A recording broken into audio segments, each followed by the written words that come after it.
Hey folks, Roland Martin here. Coming up next on Roland Martin Unfiltered live from Ebenezer Baptist Church in Atlanta, 24 hours before folks go to the poll. Actually, 12 hours before folks go to the polls all across the country, opening nationwide. Huge races. We're here in Atlanta for a prayer rally taking place here. Georgia, of course, folks are excited and focused on Stacey Abrams running against Brian Kemp. And speaking of Brian Kemp, we'll talk about the nasty thing that he has now done the day before the election, now alleging without any facts whatsoever voter fraud on the part of Democrats. He's been blasted by Stacey Abrams. We'll explain to you exactly what is going on. Also, huge races all across the country taking place here in Florida with Andrew Gillum, Ben Jealous in Maryland. Of course, we have constitutional amendments on the ballot as well. And so we'll be breaking down a lot of those issues, including marijuana that's also on the ballot. Also, we have the racist Trump ad about immigration banned by several television networks. We'll tell you exactly who is banning those. And also, in 40 states, you do know your boss must give you time off to vote. We'll tell you exactly what those states are. Also, in Maryland, the race for Attorney General has been heating up. Billions are at stake for HBCUs. We'll be talking to the Democrat who is trying to keep his job and get answers from him as to whether or not HBCUs in Maryland are going to finally get their money. Folks, it's time to bring the funk. Roland Martin Unfiltered. Let's go. He's got it. Whatever the biz, he's on it. Whatever it is, he's got the scoop, the fact, the find. And when it breaks, he's right on time and it's rolling. Best believe he's knowing. Putting it down from sports to news to politics. With entertainment just for kicks, he's rolling. It's on go, roll, y'all. It's Roland Martin, yeah. Rolling with Roland now. He's funky, he's fresh, he's real, the best, you know he's Roland Martin now.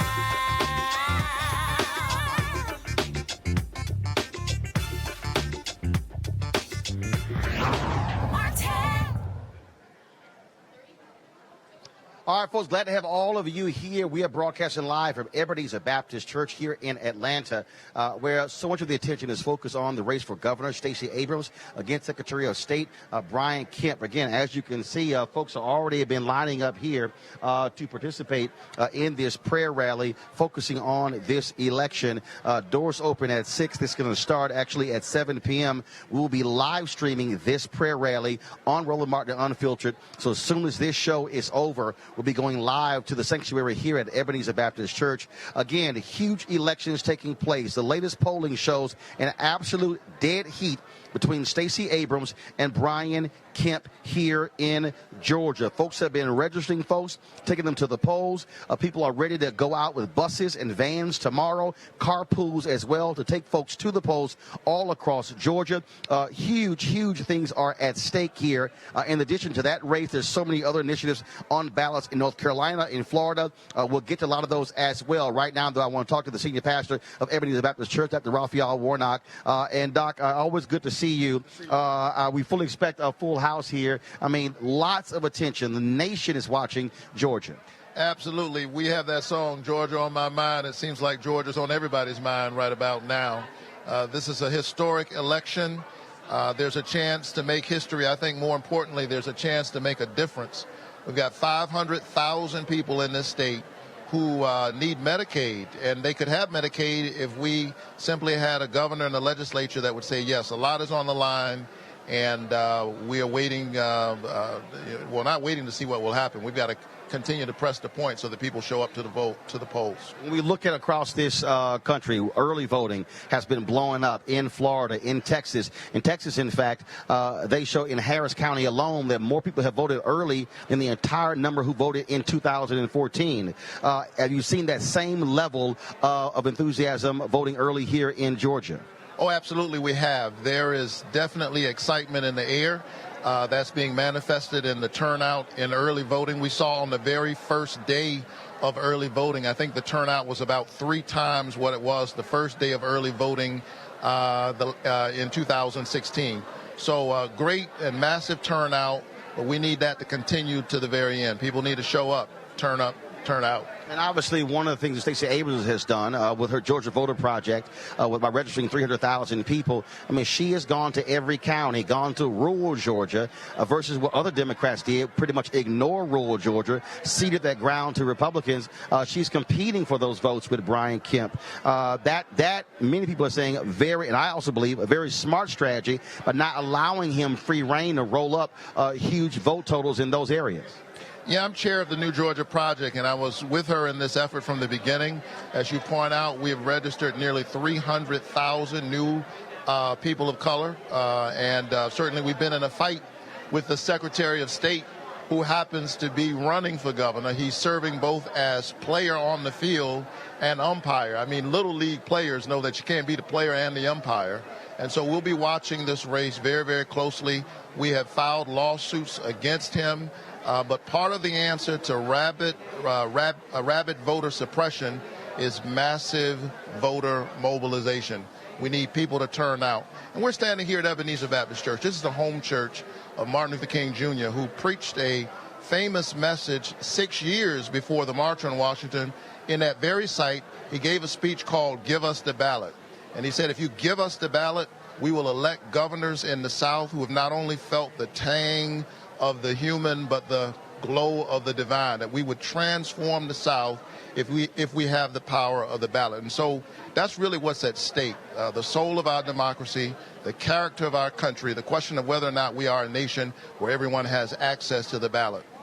What do you say to those folks, even some African Americans, who say, look, I just don't see how this makes any difference whatsoever.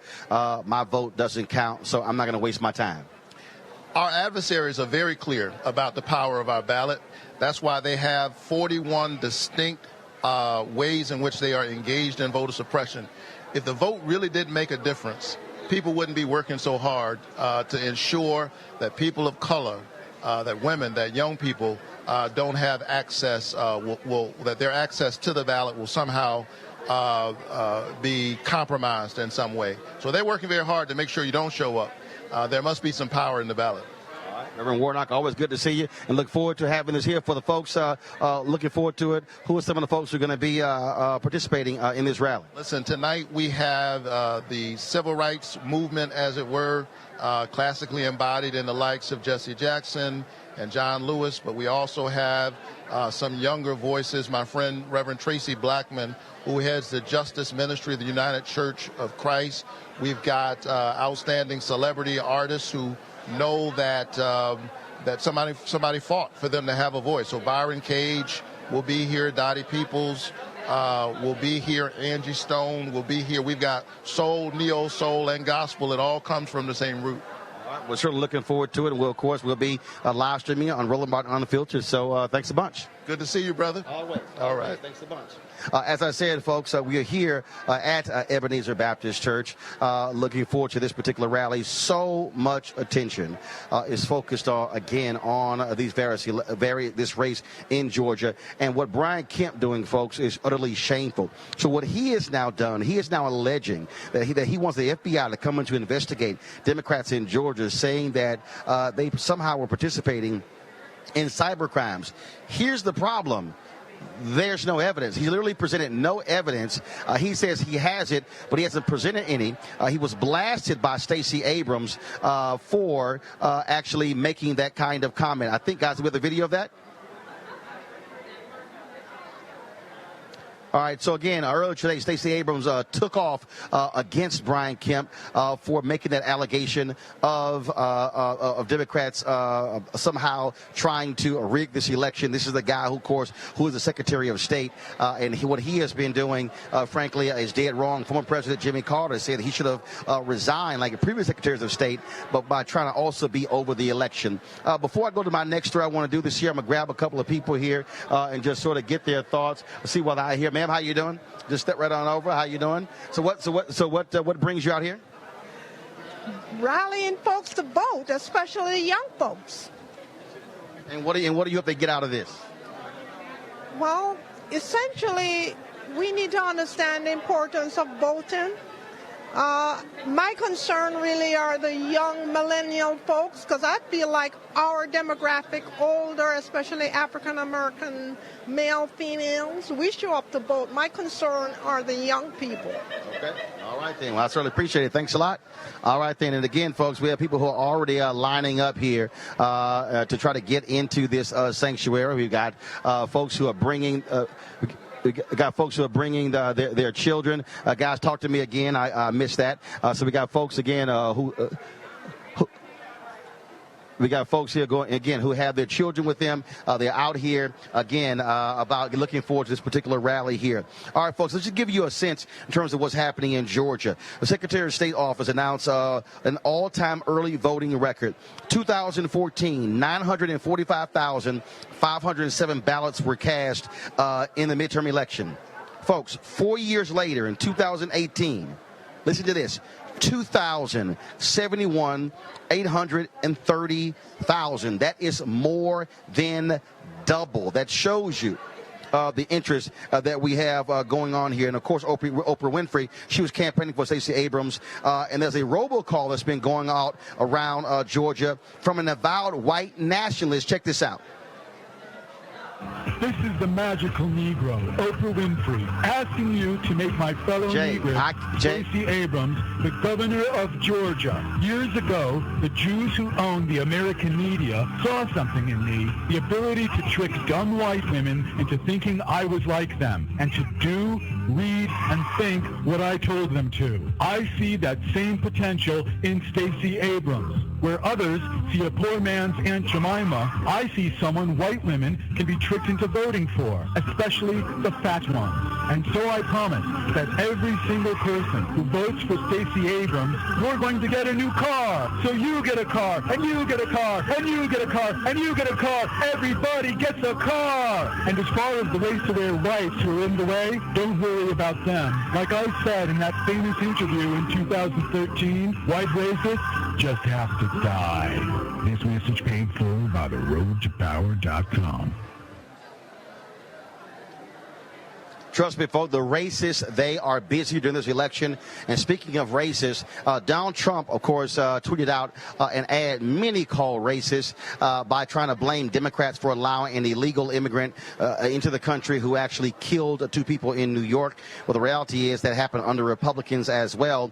Again, we're not going to show you the ad. This is the frame of the ad.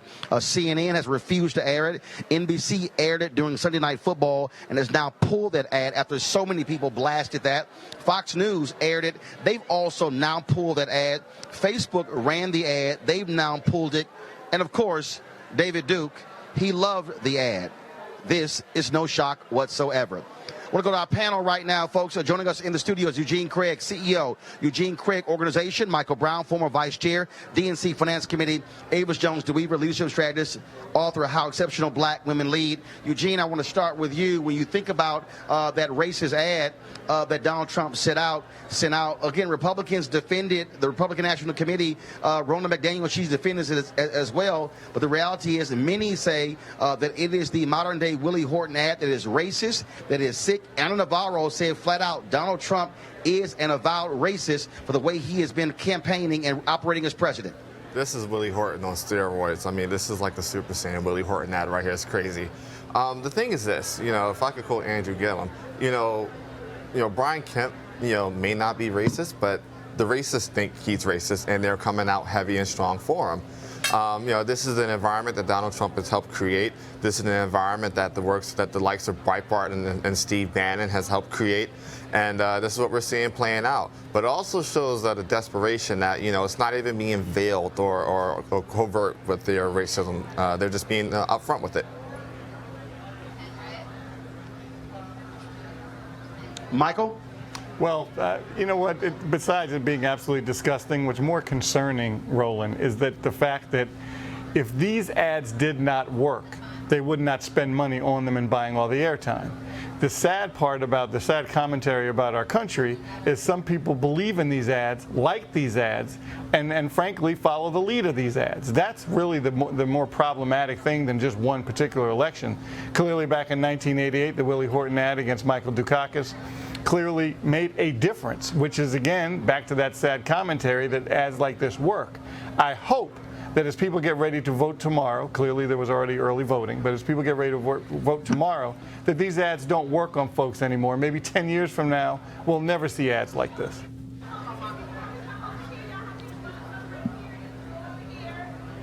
All right, folks, I'm having some audio issues here, so I'm trying to hear everything that you're saying. But I did hear both of you talk about that particular ad. Look, what we're seeing going down to the wire, we have seen the robocalls taking place in Florida as well for Ron DeSantis. And the bottom line, Eugene, Republicans can run from this all they want to, but they have to deal with the fact that racist, white nationalists have chosen to side with the Republicans over Democrats. There has to be something in the Republican Party that is appealing to white nationalists. I mean, you're 100% correct. I mean, if you look at the way conservatives these days talk about immigrants, the way that you bring up any type of white male backlash or white male rage to automatic pivot is to quote unquote black on black crime.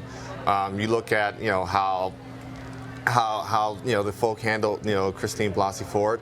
I mean, there has been a tacit, almost full-fledged checkmark okay given by the official side of government that hey, it's okay for you to run free. Historically, you're talking dog whistle. You may dance around white nationalism. But with the likes of Donald Trump and Ted Cruz and Steve Bannon and Steve Miller and we can't forget Steve King, who's been doing it for years. I mean, it's out in the open now. It's out in the open, and they don't really care anymore just for it to be in the open. And even before Roland. All right, guys, hold tight one second, because I need to fix an audio issue. I can really barely hear any of you talking. So we're going to go to a break right now. When we come back, we're going to show you folks the 40 states where you are allowed to take time off to go vote. We'll do so and come back live to hear Ebenezer Baptist Church. Roland Martin Unfiltered, back in a moment. I think there's blame on both sides. There are times when we have to come together and stand up to protect our way of life. As leaders in our communities, people come to us when they need help. Now, we need you to do something for us. We need you to vote. There are politicians that want to make it hard for you to vote because they want to control your life. Our lives depend on our right to choose. Our lives depend on getting a 21st century education. That have jobs that pay a living wage. Our lives depend on clean air and clean water. Our lives depend on science and knowing the truth. We know you will show up. It's time to vote for our next president. For some of you, 2020 can't come soon enough. I am absolutely a nationalist, and I'm proud of it. Our lives depend on you voting this November 6th in the midterms. Vote. Our lives depend on it. Election Day on November 6th is fast approaching. The time for action is now. We need to mobilize millions. That's why we're asking you to claim your power, use your networks. Here's what you can do. Register 5 people, volunteer 5 days between now and Election Day. Commit to getting 5 people out to the polls. Together, we can do this. Sigma Gamma Rho, go vote. Alpha Kappa Alpha, go vote. Kappa Alpha Psi, go vote. Omega Psi Phi, go vote. Phi Beta Sigma, go vote. Zeta Phi Beta, go vote. Delta Sigma Theta, go vote. So you've heard the call, you've heard the challenge. Empower yourselves and our communities. Iota Phi Theta, go vote. The right to vote is something that our ancestors died for us to have. And in 2018 and beyond, there's nothing more important for us to do than to exercise the truest concept of democracy, and that is the right to vote. So I encourage all of you, regardless of the colors we may wear, to join my colleagues and I, the presidents of the Divine Nine organizations, to encourage everyone to go out and vote, and also to take someone else to the polls, because truly all politics is local. The right to vote is something that we must never abandon, and that is why we believe a voteless people is truly a hopeless people.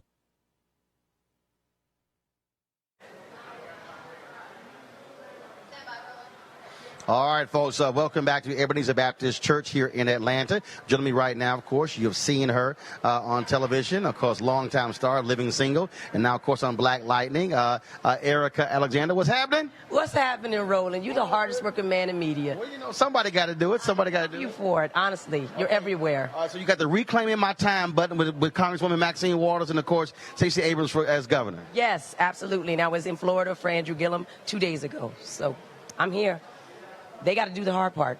I'm just standing with them. Yeah, but also the hard part is also the ground game, which is also important. But at the end of the day, if you don't get folks out, you can't win. No, you can't. And they're doing a great job of doing it. They've got all sorts of good people on the ground. They've got people coming in from Boston helping them. They've got people from Los Angeles. Obviously, there's many celebrities and really wonderful politicians who have blended their name and their power. So the ground game is fierce. Of course, we're running the interview that we did in L.A., Be Woke Vote, of course. That's a fantastic interview. I loved it. I was afraid of it, but you know what? Why were you afraid? I'm afraid of you. Me? How are you afraid of me? You know what? You always ask the hardest questions, but it's not that you're hard. It's just that you're so informative. I want to be as informative as you, but the truth is I just need to relax into it and just let it go. I tried to tell you, calm down. You true. You never let anybody fail, so thank you. No, I would jack up some people. Sheriff David Clark. You know I watch. Candace Owens. I watch all those commentaries. You know what I'm saying? They're hysterical to me, but really, you're telling the truth, and I think it's amazing that a lot of the people go around and they're never really called on their stuff, but you call them on it. So. Yeah, no, I can't have that. So I got to ask you this here. I mean, why?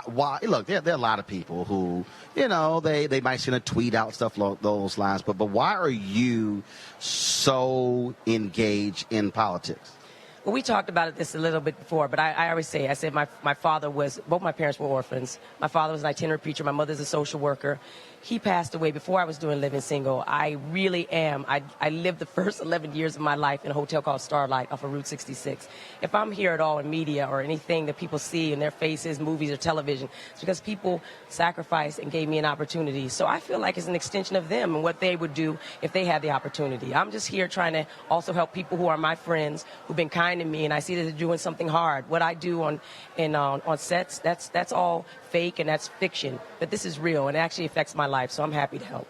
All right, we're certainly glad to see you here, and we're looking forward to this rally tonight. Thank you. I'm glad to be here, Roland, because wherever you're at is where it's at. You know this. I appreciate it. Love you. All right, thanks a lot, much, darling. All right, folks, again, we're here at Ebenezer Baptist Church. We're also waiting on Derek Johnson. Of course, he is the CEO of the NAACP, who was on his way as well. He'll be speaking here. Jim Wallace, sojourners, will also be here. And also Reverend Rob Lee, I saw him here. You might remember he is the descendant of General Robert E. Lee, and he, of course, was a pastor of that church in North Carolina. And when he spoke at the VH1, I think it was the VH1 Music Awards, or one of those award shows, they really got upset with him because he called out racism and white supremacy, and he ended up leaving as the pastor of that church. And so we're going to try to grab him in a second. I'll be sure to let Tanisha know that I'm looking to reach Reverend Rob Lee. Also, folks, I talked about, of course, in terms of what is happening with a lot of these races out here. Let's go to what's going on with some of these races, which is unbelievable. One of the races, and first of all, again, Jay, say it again. So, folks, normally you're going. This shows how we'll. Go ahead. Gotcha. All right, so here's the deal, folks. All right, so all across this country, we're having just some slight audio issues, and so just bear with us. All across the country, folks are going to be voting tomorrow.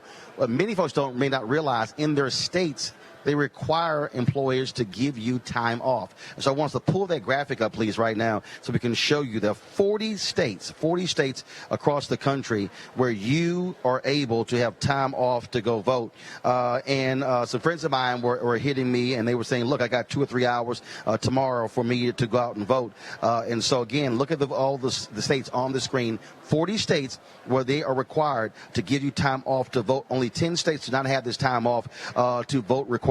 No, so again, none of you. So those 10 states you're seeing right now, those are the states where where employers don't have to give you time off to vote. And so, what the hell are y'all 10 states doing? Go ahead and do this. First of all, voting should actually be a national holiday. It makes no sense that even we have it on Tuesday. It should be actually on a weekend. But and I don't know why we're just so stuck on the first Tuesday in November. We should be able to change it. So again, there's no excuse for you not to be able to go vote in those places. Again, every state. Now, if you don't see your state, remember you're one of the 40. So only 10 that don't allow you to do so. All right, folks, let's go into our next. Matter of fact, I want to go to my panel here. And Michael, I want to go to you on this hill. This is one thing. Like, I don't understand why we're still stuck on this whole idea of voting on a Tuesday in November. What the hell's wrong with the first Saturday in November as opposed to the first Tuesday? Well, I'm not sure about the constitutional issue with that, Roland, but from my standpoint, Tuesday then should be the national holiday. It shouldn't matter what day of the week it is, as long as it's a day off for everyone. That gives everyone an opportunity to vote. So what if you also run errands on that day off? The point is you need to vote, and we should make it as easy as possible for people to vote, not as difficult as possible, as obviously we're seeing during this election cycle with the suppression of votes. Avis?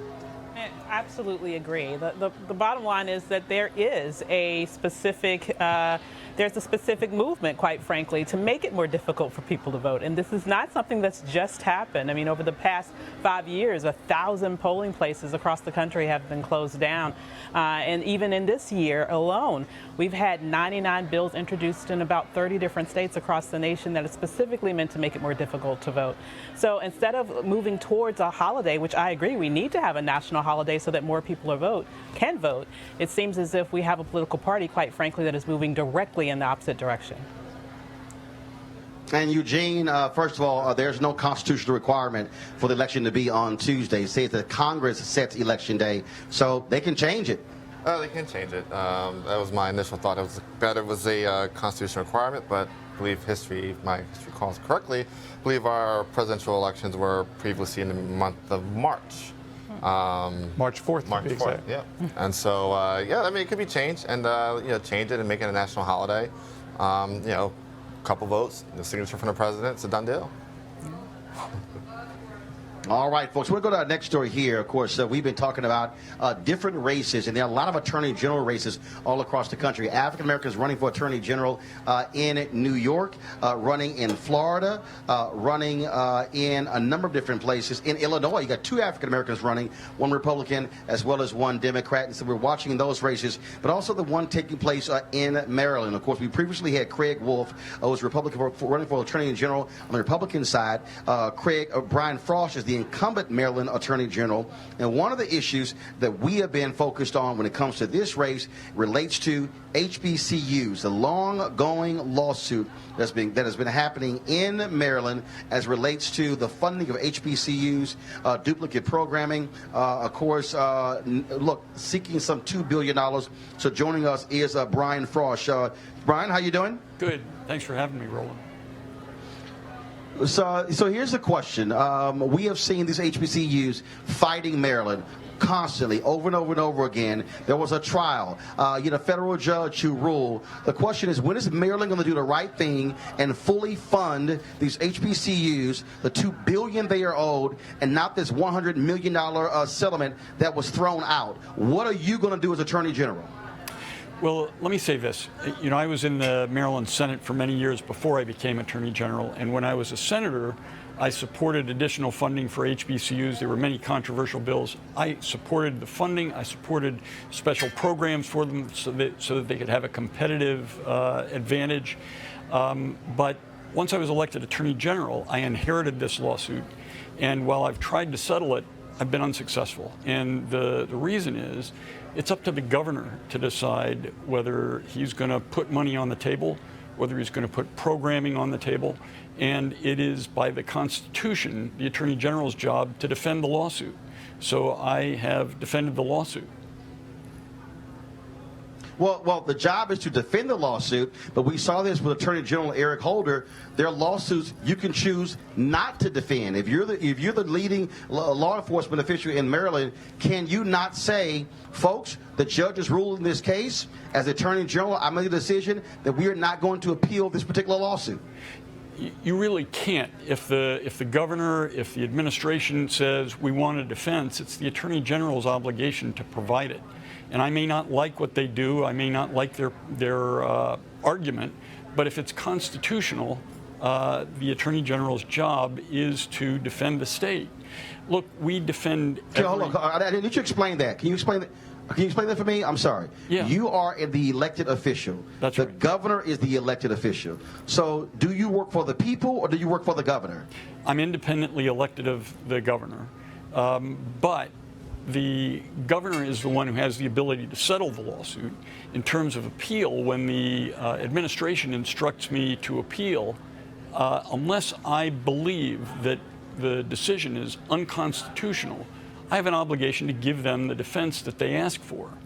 And we defend state employees. They get into car accidents, they get into all kinds of trouble, and it's the Attorney General's job to defend them and the state when it gets sued. So have you told the governor, this is simple. These universities are owed this money. That $2 billion, we should not be appealing this lawsuit. So is it your opinion that Maryland should not be appealing this lawsuit and that those HBCUs are owed the $2 billion they have been seeking for far too long? Look, I can't discuss something that I've advised the governor. But I can say this, I've tried very hard to settle it, and I can't get either party to be in the same place at the same time. There's not a $2 billion judgment against the state. What the judge ruled was that she was going to appoint a special master, and the special master was going to oversee the education system with respect to funding of HBCUs and with respect to programming for HBCUs and other universities. And nobody knows what the special master will rule because there's been no special master appointed, and nobody knows how much it will cost. But the plaintiffs in the case are asking for more than $1 billion. Yes, they're asking for more than $1 billion, and the question again comes, Democrats in Maryland. Maryland is a Democratic state, even though the governor is Republican. Right. So the question is, black folks there have been wanting to see this resolved. These are historically black colleges and universities that are critically important. And what I don't understand is why Democrats dragging their feet. If they want black votes, why don't they simply provide the proper funding to these HBCUs and to give them the remedy which was needed when they actually had these programs that were then duplicated at predominantly white institutions and also hurt these HBCUs. I don't understand why we're going back and forth on this. This is not that hard. Well, as I said, when I was in the Senate, I supported that legislation, and the General Assembly still has the ability to do that, but they've got to get it past the governor too. And I'm not a policymaker in this role. Now, I fight for policies. I mean, for example, I've fought Maryland's cash bail system and got it reformed. It's something that predominantly affects minorities, and especially African Americans. But and this is something that my opponent attacks me for. But we had a system that was keeping thousands of people in jail every year because they were poor. And I persuaded the Court of Appeals to change that rule. I also am the first Attorney General in the United States to issue guidelines for every law enforcement agency in the state prohibiting discriminatory profiling based on race, ethnicity, nationality, religion. My administration has tried hard within the bounds of what we are required to do to stamp out discrimination, to give assistance to folks who are feeling the brunt of discrimination. And with respect to HBCUs, I've tried very hard to settle the case, but without success. Well, look, I tell you what, we're going to be looking for this to be dealt with because I have covered the underfunding of HBCUs all across this country. I remember when Alvin Chambliss, he led the case against Mississippi, and we were seeing what has happened in Texas and North Carolina and some of the other places. And these HBCUs have been underfunded from the moment they were created. And I would think that if Democrats keep depending upon black voters, and I keep making the point, black folks are not going to be political sharecroppers for Democrats. Democrats in Maryland should stand up and properly fund these HBCUs. And the settlement should be what they're asking, not anything less. Brian Frosch, final comment. Well, look, as I said, I have fought for the HBCUs as a legislator. I'm doing my job as the Attorney General. I have fought against cash bail that discriminates against poor people. I've fought against racial profiling, and I'm going to continue to do everything I possibly can to resolve this lawsuit. I guess it's important to note that the judge found that the HBCUs in Maryland were not underfunded. She said that there has been program duplication that has harmed the HBCUs, and the special master is supposed to figure out a way in which the HBCUs programs are not unnecessarily duplicated. And of course, that duplication has hurt those HBCUs, yes, because had there not been duplication, those students would have been going to those HBCUs, and the resources would have been going to those HBCUs and not going to predominantly white institutions. Yes, that's the plaintiff's argument, and they won in the trial court. Yeah, and they're absolutely right. Brian Frosch, we appreciate it. Thanks a bunch. We will certainly be watching to see what takes place tomorrow night after the election. Thank you. All right, folks. Of course, Donald Trump, he's gotten different coaches out there fighting on his behalf, including Bobby Knight and Bobby Bowden, the former coach of the Florida State who won the national championship. But I don't know what the hell Bobby Bowden was drinking because he spoke at a Trump rally and said this.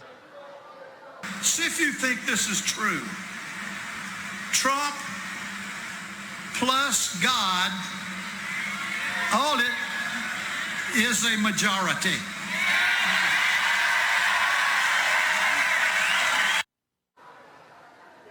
You drink Eugene Craig. What the? He gonna make me cuss in church. Make me cuss on set.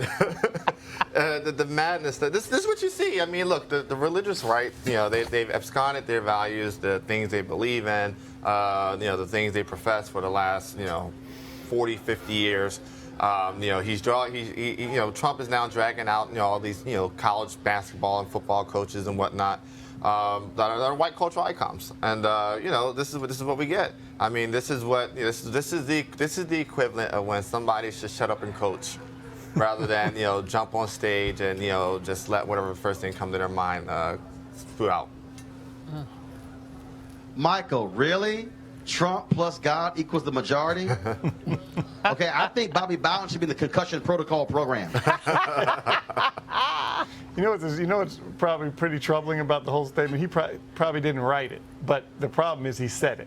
Yeah. And whether he wrote it, said it, doesn't really matter. If he's ever at another football program again, I can't imagine him doing very well in recruiting because people aren't going to want to go to a school with a man that thinks like that. So it's a shame, but ever since the early morning in November, when we found out who the next president was going to be, all of this stuff just opened up. Doors have opened, floodgates have opened. There are no more dog whistles, they're bullhorns. Anytime David Duke can get on Twitter and praise a president, you know something's wrong. Mm-hmm. Here. Avis, again, I see these white conservative evangelicals, and they truly lost their mind. I guess grab the vagina. I guess him cussing folks out, talking about women. I guess all of those things don't have anything to do with morality. And I guess Bobby Bowden is saying, "Oh, God approves of it all." Tell me about it. I mean, and how many baby mamas does he have? I mean, come on, let's just get real, okay? So, yeah, I lose count. Maybe more. That's true. See, here's the thing. What's really interesting to me is that a lot of his fan base, they do seem to almost worship him. So when I hear a statement like that, in some way, it doesn't seem too far from how they appear to think. The way that they tend to hang on every word, believe everything out of his mouth, even when it is a million miles away from being factual, overlook all of those things that we know are a gazillion miles away from what most people practice when it comes to Christianity, but tend to overlook that.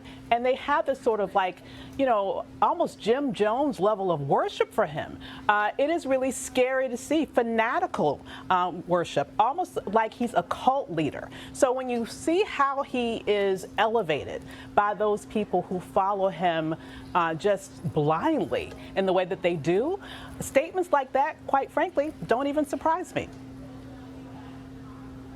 All right, then. Going to go to a break right now. When we come back, we're going to have more from Ebenezer Baptist Church, where the prayer rally is taking place, of course, here, getting focus on voting tomorrow on Tuesday, November 6th. And we come back, we'll be chatting with Byron Cage and also talking about, of course, marijuana on the ballot. I wonder what Byron thinks about that. We'll be talking about that next, right here, Roland Unfiltered. Back in a moment. We don't make you do that. I know we are supposed to mind our business, especially when it comes to grown folks' business, but this is our business too. After all, it may impact me more than it'll impact you.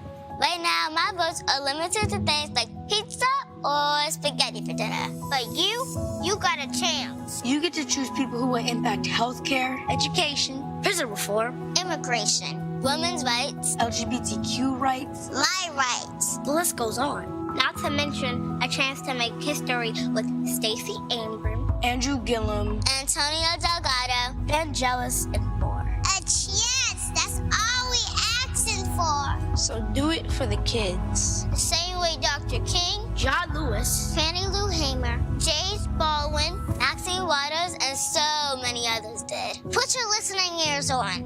Vote. Vote. V-O-T-E. Vote. For me. Okay. And on the road all day, going all over Harris County. And of course, with all these wonderful women, all these crazy people running the judge. They've been a little extra. You got that one back there who runs for city council next year, Renee. She's extra too. And so, folks, I don't care what city you're in, what county you're in. You got to vote on Tuesday. Definitely get Harris County into Houston. No complaining, no whining, don't care. You better do your part and actually cast your ballot. All right? From the most important place in 3rd Ward, French's on Scott Street. Holla at y'all later. Bye.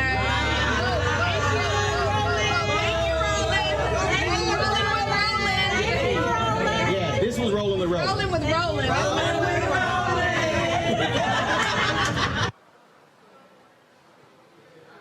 All right, folks, again, that was, of course, I was in Houston over the weekend with the judges there, the sisters who are running for a judge in Harris County. 19 black women running for judges, so we hit about 12 different locations.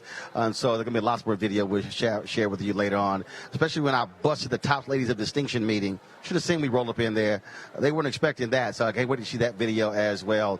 But before we go to, of course, our next interview, here's, of course, something for one of our partners. Of course, you heard me talk about our friends at Transatlantic Real Estate who created a unique investment opportunity that you have to let sink in for a second, and that is legal marijuana and crowdfunding. Right now, the legal marijuana movement continues, of course, and is also on the ballot in several states. Now, what folks have to understand when it comes to the issue of investing in that, this is a multi-billion-dollar industry. And so that means that, of course, folks will be getting involved in that. And why not people of color? Typically, it takes millions, if not billions, to invest in the legal marijuana industry, and it can be pretty risky getting started. However, Transatlantic Real Estate is different. What they do is they buy the land that supports marijuana growing operations and lease it to licensed, high-paying tenants. Now, again, what that means being a landlord to a licensed marijuana farm. Now, in this booming industry, of course, you would rather be an owner than somebody who is renting. You can get started for as little as $300 up to $10,000. The best part, they're using crowdfunding to make it easy to get in before they take the company public. So the key is this here. I want you to go to marijuanastock.org. That's marijuanastock.org to get more information, to take advantage of this. And again, we're seeing this all across the country in a number of states where folks are already lining up for what is going to be a multi-billion-dollar industry, and that is marijuana being legal in America. And so, again, so definitely go to marijuanastock.org, and that's one of our partners there as well. Again, folks, as I said, we're here at Ebenezer Baptist Church, and people have already started coming into the church. The lower level here is filling up as we see, and a lot of folks are going to be speaking, but also a lot of entertainment as well. And one of those folks, he's a Kappa, but I might as well let him on. Come on over here, Byron Cage. He's here. Man, how you doing? Looking all clean. First of all, I'm what is it, the OK symbol? What is that? You know what that is. Come on, brother. You know what that is. Yo, baby, yo. That's that white supremacist. Do it like this too. Which one? You want it this way? This way? But you know what's supreme? God. You know Jesus was an alpha. That's nothing. Look at you, man. Your fingers look like they're deformed. You know Jesus was an alpha. No, he wasn't. He said he's alpha and omega. So he got to be alpha first. And remember, that is not spiritual. That's nothing spiritual. Your fraternity don't even have a name without alpha. The Lord, if he praised in this place, I'm not going to fool with you today. Roland Martin. See, you know how black folks are. When they want to change something, they go to Jesus. All right, that's it. That's what we learned in the church. Put him first in everything. You can't argue with God. Hallelujah. Yes, Jesus was an alpha. So let's go. Why are you here? Man, I am here to be part of history, man. It's just such a tumultuous time in our country right now with all of the negative things that are happening, all the murders and just the mass murders, even the ones that they don't really talk about on a national level, like the 2 people that lost their lives in Kentucky after Kroger. They're not talking about that, but they talked about the 2 that died with the yoga. And so my thing is this: I just want to just get the change that we need, especially in America, especially in the state of Georgia, which is why I voted for Stacey Abrams. I voted last week, and I stood in line because it is too important right now that we are able to exercise our right to not just to vote, but to live the way we want to live. And of course, I said it earlier, more than 2 million early votes cast in the midterm 2014. It was 2.1 million cast in the midterm of 2014, just 900,000+. Absolutely, and it's amazing, man, because we can, as a people of color especially, come out and we can make sure that change happens in our communities and in our states. And that's why I'm here at Ebenezer tonight. And it's really ironic. I was here when President Barack Obama was elected, when we were celebrating the voting portion of it, and when he actually sealed the deal. I was singing "Presence of the Lord is Here." I thought they were just screaming over the song. So I looked up the screen. They said, "Congratulations, President Barack Obama." So to be here again, several years later for the Democratic ballot again, I am just so super hyped and charged to be a part of history. Let's pray we see history again. All right. We're glad to see you, man. Thank you so very much. All right, then. We look forward to it. Absolutely. All right. Thanks a bunch. All right. Remember, Alpha. Alpha. All right, folks. A couple of other people who are here, and they just walked in. Sorry. Come on over here, Jim Wallace. Anybody in here? Yes, they do. They let anybody. That's what I'm about to ask about you. Well, when the Bible talks about spiritual warfare, that's what we're in right now. This is more than just politics. In fact, if racism is America's original sin, Donald Trump has become the chief tempter of the sin. You can repent sin or you can tempt it. And he's not running on issues, not running on his so-called successes. He's running on race. Got to ask you, we just talked about it with my panel. Bobby Bowden, the other Trump rally, I guess it was last night or the day before yesterday, said when you put Trump and God together, that equals the majority. Well, no, that equals a referendum on white nationalism. That's what we're facing. When Donald Trump says, I'm a nationalist, this is a referendum tomorrow on white nationalism. It's a referendum on America's original sin. And it's a referendum. And what does the Bible say? You know all this. It calls the devil the tempter, calls him a slanderer, an accuser, and the father of lies. Do those tactics sound familiar? We've got a political strategy of fear and hatred and lies and violence. And that's where he would take this nation. This is about more than the political issues you and I care about. This is really about the soul of the nation. Abraham Lincoln said clearly, leaders should appeal to our better angels. Donald Trump is appealing to our worst demons, and they're right below the surface. Well put.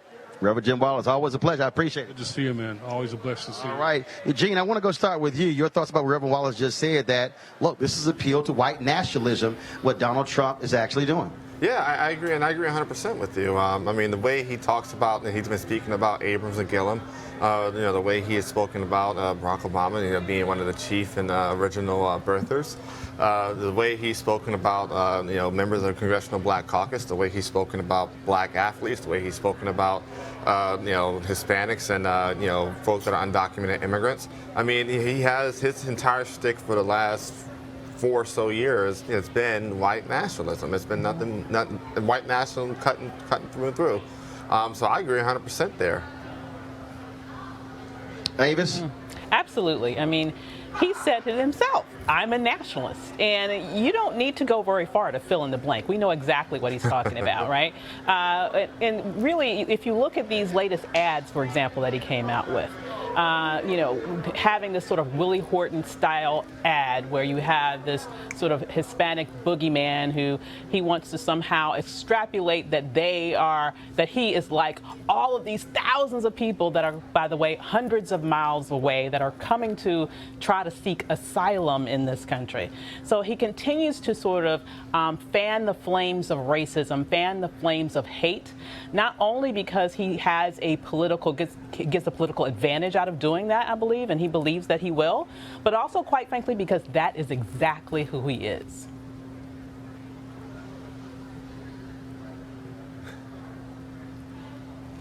I'm going to go, Roland. Looks like I lost Avis there. Oh, no! Uh-oh.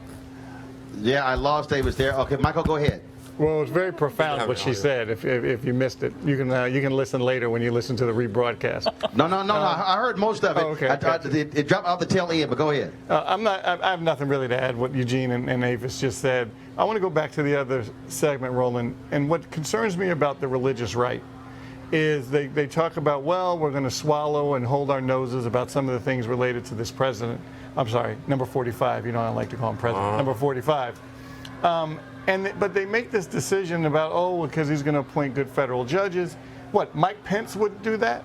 And frankly, Mike Pence may be even further right and closer to the religious right than this president is. So I don't necessarily buy that. So which means they actually believe what he tweets. Mm-hmm. They believe what he says. Mm-hmm. And they're using the whole policy issue to hide behind it, because not sure whether Mike Pence would say the same things or tweet the same things or not, but you would get the same federal judges. Yeah, so I don't buy kind of their little theory on why they hold their nose to deal with this president.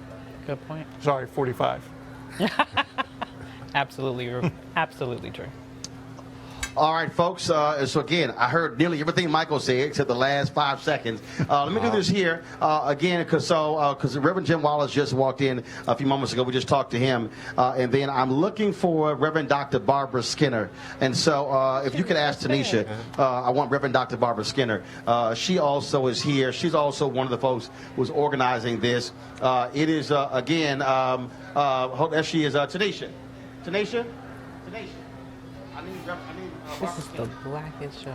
She walked in with Reverend Jim Wallace, black coat, green jacket. That's right. See, that's how you do it. See, I put folks to work. Look, okay? See, don't be just walking around here taking pictures. When I need somebody, dadgummit, go get them. And so we go to chat with her in a second. Again, Derek Johnson, of course, the president and CEO of the NAACP, is on his way. Reverend Dr. William Barber was supposed to be here, but there are some voting issues taking place in North Carolina that's going to keep him there. In fact, check this out, Avis. He sent me a photo of an early voting location that literally was a location of a building that had been destroyed. What? That was one of the official early voting locations listed in North Carolina. You know, that is so disturbing. My father's from North Carolina. I literally grew up like 2 miles from the North Carolina line. And so in many ways, I almost feel like North Carolina is my home. And what North Carolina has evolved into in recent years, ever since the Republicans took over both the governorship and the legislature down there, is completely different than the North Carolina I remember. It's taken us back more than 20 years. I would argue it's taken us back at least 50 years. And so, you know, in terms of what you just described, that's straight up Jim Crow playbook. And so it's very disappointing to see that even though North Carolina has begun to sort of turn it around with the Democratic governor, and you know, the bottom line is there's more work to do. There's still a lot more work to do to make sure that that state is on the right side of history and moves forward in a way that protects people's vote instead of trying to take it away. All right, speaking of somebody who's actually working, hey, he worked a little bit. Of course, you know, teaching at Morgan State, also writing for The Root. Jason Johnson, what's up? I'm working, man. I'm working. I just got here from Florida this morning. I'm going to be here till Thursday to see this till the end, although I don't think it's going to end tomorrow. So it'll be a lot. Tomorrow's going to be an interesting day. So we say don't think it's going to end tomorrow. They're running neck and neck, but if you don't get 50 plus 1%, it requires a runoff, which will be December 4th. Yes, yeah. The most surprising result tomorrow would be if Brian Kemp won. Like, if he wins tomorrow, then we know this is all just shenanigans. I think most likely it's going to be a 49-8 to a 49-2. We're going to have a runoff. You're going to have darn near UN observers are going to have to be here to see that that's actually administered properly. And then I think there's a slight chance that Abrams might just pull it out. We were really surprised with what happened during the primary. I mean, she was supposed to win the primary by 8 points. Oh, she destroyed homegirl. She beat that white woman down in public. I thought she was going to jail. Like, I don't think you could do that. So there is a possibility that maybe the polls are wrong, but most likely I think we get a runoff. I read this earlier. Early voting in 2014 here was about 940 or 970,000, something like that. This year, 2.1 million. That is huge. Yes. Not only that, last week it was 640,000 first-time early voters. First-time early, like people who had never voted before. Those aren't Brian Kemp people. Like that's the New Georgia Project. That's what they've been working on for years. So, you know, no, you can't guarantee that all those people are Abrams supporters, but 3/4 of those people have to be people who were approached by the Democratic Party, approached by the Abrams campaign. So they're in very, very good shape. And her whole strategy all along has been they can't cheat if it's not close. So if she can win 52 to 48, I still think Brian Kemp's going to fight it. I still think he's going to try some third world banana republic nonsense to stop her. But a bigger lead means she might be able to end it tomorrow. Jason Johnson, always good to see you, man. Thanks a bunch. Eugene, I want to go to you. I was in Florida. As I said earlier, you had about 344,000 black folks who voted early in the 2014 midterms. Yesterday, it was the Democratic Party sent an email out. It was about 475,000, and that's not even counting souls to the polls on yesterday. Harris County, they had 900 some odd thousand people who voted in the entire midterm in 2014. That's an entire midterm election.